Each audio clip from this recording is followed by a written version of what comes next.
जैसे ही गोविंद दास जी पद गाते थे, गोसाई जी श्रृंगार करते थे ठाकुर जी का, गोविंद दास जी पीछे खड़े खड़े पद गाते थे। तो जैसे ही गोसाई जी श्रृंगार करते करते थोड़ा श्रृंगार लेने के लिए नेक दूर जाते, ठाकुर जी ऐसे खड़े खड़े नीचे से एक मोती उठाते, मोती उठा के ये मारते टक के गोविंद दास के सिर पे। और जैसे ही गोविंद दास के सिर पे लगती, गोविंद दास कहते माने ना तारी की तो बताऊं, रुक जा। जैसे ही वो मोती लेकर के वापस गोविंद दास मारते, तब तक गोसाई जी वापस आ जाते। और गोसाई जी के आते ही वो मोती ठाकुर जी की जगह गोसाई जी में जाके लग जाता। गोसाई जी कहते हे गोविंदा, तू ठाकुर जी को मोती मार रहा है? गोविंद दास बोले मेरो माथो देखियो, ये गुम्माटो फूल को ये आपके लाला ने मारो मोए। आपको लाला ऊधम मचावे वो ना दिखाई दे आपको, और मैं नेक कछु कह दूं सो मुंह पे चिल्ला रहे हो, मुंह पे बरस रहे हो, यार समझा लो, बहुत ऊधम मचावे ये। ऐसी लीला करते हो। गोसाई जी के नेत्रों में आंसू आ जाते, बोले गोविंदा तू कितना भाग्यशाली, तेरे संग ठाकुर जी लीला करें। गोविंद दास के साथ ऐसी ऐसी लीला करते महाराज। तो दोपहर के समय जैसे ही मंदिर बंद होते, ठाकुर जी महाराज फेंटा कस के आ जाते, ए गोविंदा चल खेल में चल रहे हैं। ठाकुर जी गोविंद दास के संग खेलने जाते। एक दिन ठाकुर जी बोले गोविंदा तू घोड़ा बन जा, मैं तेरे ऊपर बैठ के डोलूंगा। गोविंद दास जी घोड़ा बन गए। घोड़ा बन के ठाकुर जी ऊपर बैठ गए, और गोविंद दास की दो पौनी बना दी ऐसी, और दो पौनी इनको ऐसे पकड़ पकड़ के ठाकुर जी चला रहे हैं। और ठाकुर जी तो खेले भैया, कछु भी कर सकें। गोविंद दास के ऊपर बैठ गए और उसको चलाने लगे। अब चलते चलते गोविंद दास रुक गए, और ठाकुर जी बोले ए गोविंदा चल, ए मेरे घोड़ा चल। गोविंद दास जी बोले जय जय जय जय, नेक उतर जाओ। ठाकुर जी बोले काय को? गोविंद दास जी बोले लघु शंका लगी है, नेक मुझे जानो है, नेक उतर जाओ। ठाकुर जी बोले ऐसी बात कर रहे हो गोविंदा हैं? कोई घुड़सवार घोड़ा पे बैठ के घूमे, और घोड़ा को लघु शंका आवे तो वो का यूं के ओ भैया नेक उतर जा, मैं लघु शंका करके आऊं, फिर बैठी हो मेरे ऊपर। गोविंद दास जी बोले तो कहा आज्ञा? बोले आज्ञा वो ये जो कह रहा हूं, जैसे घोड़ा बिना आज्ञा लिए अपने व्यक्ति को ऊपर बैठा के सब काम कर ले, वैसे तू कर ले। तो गोविंद दास जी ऐसे घोड़ा बन करके चल रहे हैं, ठाकुर जी ऊपर बैठे हैं और सब कर आए काम। अब इतने में ही कोई व्यक्ति वहां से जा रहा था। अब उस व्यक्ति को ठाकुर जी नहीं दिख रहे हैं, उसको गोविंद दास चलते चलते दिख रहे हैं। उसने जब देखा, अरे राम राम राम राम जी, गोविंद दास जी क्या महाराज? किसी व्यक्ति ने गोविंद दास जी को ऐसे देख लिया, ओहो जी तो ऐसे ही डोल रहा है और चलते फिरते ही कर रहा है। गोसाई जी से जाकर के शिकायत कर दी, और गोसाई जी से कही, बोले गोसाई जी आपने गोविंद दास को बहुत सिर पर चढ़ा लिया आज। अरे भाई खड़े होके लघु शंका करना भी मना है शास्त्रों में, वो तो ऐसे बैठ करके चलते चलते कर रहा था, और वस्त्रों में ही कर रहा था, इतना अपवित्र, और आप उसको मंदिर की सेवा देते हो। गोसाई जी को सुन करके अच्छा नहीं लगा। शाम को स्नान आदि करके दूसरे वस्त्र पहन करके गोविंद दास आए। आकर के आपने गोसाई जी को प्रणाम किया, तो गोसाई जी ने मुंह फेर लिया। तो गोविंद दास बोले जय जय, आप नाराज हो हमसे? गोसाई जी बोले आप आचार विचार सब भूल चुके हैं अपना। आप इस प्रकार से आज कुछ कर रहे थे, मुझे लोगों ने बताया आकर के। गोविंद दास जी बोले आपकी बात है जाए तो मैं बोलूं? बोला हाँ बोलो। बोले मोते मत कहो, अपने लाला को समझाओ। जय हट करके बैठे, जय जिद करे, कहा करूं, कहां तक समझाऊं जाकू मैं? आज मुंह को घोड़ा बना लियो, और घोड़ा बना के मेरे दो पौनी बना के ऐसे ऐसे चला रहे मुंह। तब मैंने इनसे कही जय जय को उतर जाओ, मैंने लघु शंका कर आऊं, स्नान कर आऊं, फिर बैठ जाइयो। तो मुझे तो बोले घोड़ा कभी आज्ञा ले, तू तो मेरा घोड़ा है, ऐसी कर ले। इनकी आज्ञा सो मैंने कियो, मैंने अपनी इच्छा सो नहीं क्यों? नहीं मैं क्यों करूंगा ऐसा? गोविंद दास जी की बात सुनकर के गोसाई विठल नाथ जी इतने भावुक हो गए, इतने भावुक हो गए। उस दिन गोसाई जी ने नियम बना दिया, सबको बोल दिया, बोले सुनो आज के बाद गोविंद दास कुछ भी करे इसकी शिकायत हमसे मत करना। क्यों?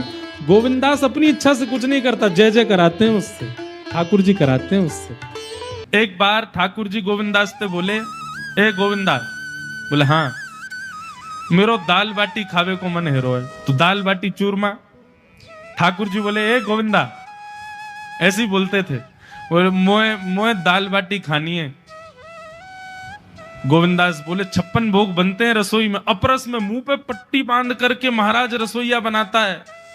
अपरस में यमुना जी का जल आता है वहां से, वृंदावन से, उसके जल में सुंदर प्रसादी बनती है। इतने सुंदर शुद्ध भोजन को छोड़ के यूं कह रहे दाल बाटी खानी है। ठीक है, मैं आज बोल दूंगा रसोई घर में बनवा देता हूं। बोले ना, रसोई की ना खानी तो। बोले तेरी कदम खंडी में आऊंगा। गोविंदास जी जहां बैठ करके भजन चिंतन करते थे, मंदिर से थोड़ा दूर था, सुंदर वन था गिरिराज जी में। बोले मां आऊंगो और वहीं पे तू कंडा, वही गोबरी कंडा में बना, और कंडा में बना के तैयार कर, मैं आऊंगा वहीं खाऊंगा। गोविंदास जी बोले यहाँ सब लोग आपको मंदिर में पूजने आते हैं, आप यहाँ पे भगवान हो, ऐसे कहीं खाने पीने आओ। बोले कोई को पता थोड़ी चलेगी, मैं आ जाऊंगा, तू चिंता मत कर, तू सुन तैयारी कर ले, आज मैं तेरे यहाँ आके प्रसाद पाऊंगा। गोविंदास जी चुपचाप मंदिर से भाग गए, किसी को बताया नहीं। किसी को पता थोड़ी कि ठाकुर जी ऐसे बाहर भी चले जाते हैं, सबको लगे अंदर ही रहते हैं ये। गोविंदास जी दौड़ करके गए, बढ़िया कंडा में बढ़िया उपले उपले लगा करके महाराज बाटी बनाई, दाल चढ़ा दी, सुंदर ठाकुर जी आएंगे पाने। एक पंथ दो काज, ठाकुर जी को दो लीलाएं एक साथ करनी थी। एक तो गोविंद दास के संग सुख लेना है, और एक झाड़ू लगाने वाला गिरिराज जी की तलेटी में झाड़ू लगाता था, उसको मंदिर में प्रवेश नहीं करने देते थे लोग। तो वो बेचारा बाहर खड़ा खड़ा ही दर्शनार्थियों से पूछता था कि ठाकुर जी दिख कैसे रहे, मुझे ये बता दो। दर्शनार्थी आकर के बताते थे नीली ठाकुर जी ने बाघा पहना है, गले में मोतियों की माला है, मकराकृत कुंडल है, ऐसा टिपारा ठाकुर जी के सिर पर रखा है, और ऐसा ठाकुर जी का श्रृंगार है। तो वो बाहर खड़ा खड़ा नेत्र बंद करके सुन सुन करके ही अपने चित्त में एक झांकी बना लेता था, और मन में सोचता था ऐसे दिख रहे होंगे ठाकुर जी। पर रोज प्रार्थना करता था, नाथ मुझे लगता है इस जन्म में तो आप मुझे कभी नहीं दिखोगे, भगवान इस जन्म में तो मैं आपके योग्य नहीं हूं, पर मेरे पर बस इतनी कृपा कर दो कि अगला जन्म मुझे दीजिएगा, तो कुछ नहीं तो चेंटी बना देना, तो चेंटी बन करके मैं आपके 56 भोग में ही आ जाऊंगा, भीतर आके आपका दर्शन कर लूंगा, लेकिन मुझ पर अनुग्रह कर देना। ठाकुर जी उसके इस भाव से इतने रीझ गए। गोविंद दास को बोला था कि दाल बाटी खाने आएंगे, अब मंदिर बंद करके सब तो चले गए वहां से, सब लोग भोजनालय में भोजन प्रसाद पाने लगे। ठाकुर जी मंदिर से निकले अचक करके बाहर, गिरिराज पर्वत के ऊपर विराजते थे। जैसे ही बाहर निकल करके आए तो गिरिराज पर्वत के नीचे ही वही झाड़ू लगाने वाला नेत्रों से आंसू बह रहे थे, ठाकुर जी का चिंतन कर रहा था। आज ठाकुर जी ऐसे दिख रहे हैं, सिर पर चांदी का मुकुट पहना है, ठाकुर जी ने आज गुलाब का इत्र लगाया है, ठाकुर जी के ऐसे ऐसे मकराकृत ठाकुर जी के कटाक्ष, वो सब चिंतन कर रहा था। ठाकुर जी नीचे उतर करके जाने लगे, इतने में ठाकुर जी ने लीला करी और जोर जोर से ठाकुर जी चिल्लाने लगे, अरे जल्दी ते आइयो, देखियो मेरे पाम में कांटो लग गयो, अरे जल्दी ते कोई आओ या कांटे को निकारो, मुझको तो बहुत दर्द है रो है, अरे भैया जल्दी आओ जल्दी आओ। अब ये स्वर जैसे ही सुना उस झाड़ू लगाने वाले ने, उसके नेत्र खुल गए। उसने देखा, बोले कि ये स्वर कहां से आ रहा है। उसने जैसे ही नेत्र उठा करके ऊपर देखा, तियों की माला पहनी है, मकराकृत कुंडल पहना है, चांदी का मुकुट चमक रहा है मस्तिष्क पर, ठाकुर जी के केश घुंघराले लहरा रहे हैं, और ठाकुर जी अपनो एक पाम हाथ में पकड़ करके और एक पैर पर लंगड़ी जैसे खेलते हैं, ऐसे ठाकुर जी कूद रहे हैं यहां से वहां।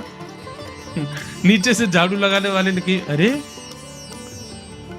ऐसा पुरुष तो मैंने जीवन में कभी नहीं देखा, ये कैसा पुरुष है। नीचे से ही ठाकुर जी को देखने लगा। अब स्वरूप उसको पता था, तो उसने कही ये जरूर ठाकुर जी होंगे, वहीं से प्रणाम करें। ठाकुर जी बोले प्रणाम कर रहा हूं, दारी के जल्दी ऊपर आ, कांटो लगो मेरे पम में, या को निकार। बोलने लगा, बोले मैं ऊपर नहीं आ सकता, गुसाई जी मारेंगे, सब लोग डांटेंगे मुझे। अरे नहीं गुसाई जी ऐसा कुछ ना के, ये सब तो बाहर के लोगों ने नियम बना दिए, मैं तो सबसे मिलूं, तू आ जा जल्दी ऊपर। जैसे ही ऊपर गया, ज्यों-ज्यों ठाकुर जी के समीप जाए त्यों-त्यों उसके नेत्र सजल होते जाएं। ठाकुर जी के बिल्कुल समीप पहुंच गया भगवान बोले देख काई को रो भैया, जल्दी कर, मेरे पाम में कांटो लगो या को निकार। जिन चरण कमलों के स्पर्श के लिए सदा लक्ष्मी लालायित रहती है, ठाकुर जी ने उसकी गोद में अनायास अपने चरण रख दिए। बोले जल्दी कांटो निकार, कांटो लग गो मेरे पाम में। अब वो ठाकुर जी के सुंदर तलवों को अपने हाथ से ऐसे देख रहा है, ढूंढ रहा है कहाँ कांटा लगा है, कहीं उसको कांटा मिल गया। अब इतने कोमल चरण ठाकुर जी के, उसके नेत्रों से आंसू भी गिरते जा रहे हैं, भाव विह्वल होता जा रहा है। मेरे सौभाग्य की सराहना, ठाकुर जी के इतने समीप। कांटा निकालने के लिए बार बार अपने अंगूठे से खींचे, लेकिन कांटा नहीं निकले। ठाकुर जी बोले अरे जे हाथ पे ना निकलेगो। उसने पूछा कैसे निकलेगा? बोले अरे मेरो पाम पकड़ के अपने मुंह के पास ले जा और दांतन से निकाल, तब निकलेगो ये। आहा, कितनी कृपा की ठाकुर। कृपा की न होती जो आदत तुम्हारी, तो सुनी ही रहती अदालत तुम्हारी। जो दीनों के दिल में जगह तुम न पाते, तो किस दिल में होती हिफाजत तुम्हारी। कृपा की न होती जो आदत तुम्हारी, तो सुनी ही रहती अदालत तुम्हारी।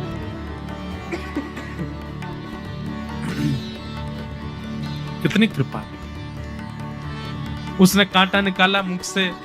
ठाकुर जी बोले अब चल, मुंह से चलो ना जा रहो। गोविंद दास ने अपनी कदम खंडी में दाल बाटी बनाई है, मुंह ले चल वहां पे। बोला कैसे लेके चलूं? बोले तेरे कंधान पे बैठ जाऊंगा मैं। और ठाकुर जी ने अपने दोनों पांव ऐसे लटका लिए उसके यहाँ पे, और सिर पकड़ करके उसके ऊपर ही बैठ गए। बोले चल ले चल मुंह। वो तो महाराज बेहोशी सी हो रही है, उसको विश्वास ही नहीं हो रहा ठाकुर जी मेरे संग इतनी बड़ी लीला कर रहे हैं। गोविंद दास की कदम खंडी में पहुंचने से पहले उस बालक ने ठाकुर जी गोविंद दास जी मुझे बहुत मारेंगे, अगर उनको पता चल गई मैंने आपको छू लिया है तो वो बहुत डांटेंगे। आप एक काम करो, अब यहाँ से आप पैदल चले जाओ, मैं यहीं खड़ा हूं। ठाकुर जी बोले यहीं खड़ो रही हो, तेरे काजी दाल बाटी लेके आऊंगा मैं। ठाकुर जी पहुंच गए गोविंद दास के पास। आहा, जो ठाकुर जी अचल दिखते हैं सबको मंदिर में, वो सचल दिखते हैं गोविंद दास को। कितनी बड़ी कृपा।